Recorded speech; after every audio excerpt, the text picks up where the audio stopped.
Preparations are underway for a high-stakes summit between President Donald Trump and Russian President Vladimir Putin amid the war in Ukraine.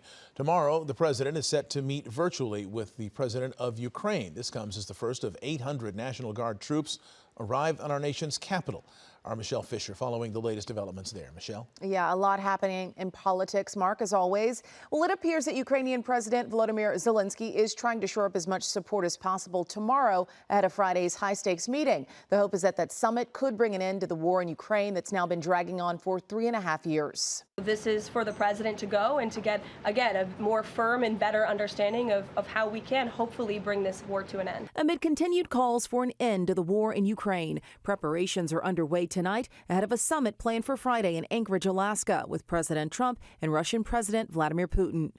It'll be the first time in a decade Putin has stepped foot on American soil. We have a huge Air Force base and Army base next to Anchorage, and so I think that it's going to be a safe location for them. President Trump with this prediction Monday. If it's a fair deal, I'll reveal it to the European Union leaders and to the NATO leaders and also to President Zelenskyy. I think out of respect, I'll call him first. I may say, lots of luck, keep fighting.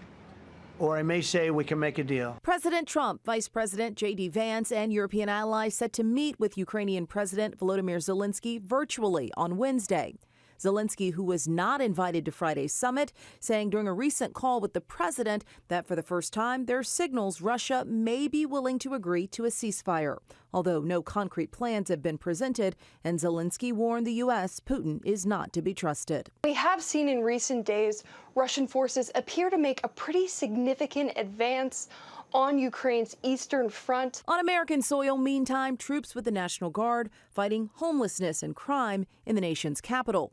The first of 800 troops arriving in D.C. amid an unprecedented move by the president to take over D.C. Metropolitan Police. What I'm focused on is the federal surge and how to make the most of the additional officer support that we have. D.C.'s mayor says violent crime is at a 30-year low, down 26% since last year, despite claims by the president that crime in D.C. is out of control.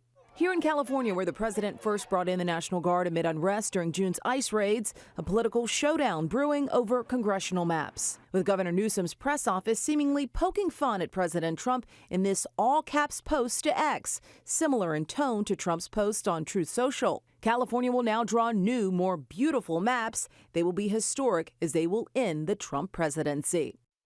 So as California moves forward to draw new electoral maps in direct response to redistricting efforts in Texas, it seems this battle could be growing across the country. Redistricting efforts being encouraged now in other red states like Indiana, Ohio, and Missouri. Mark?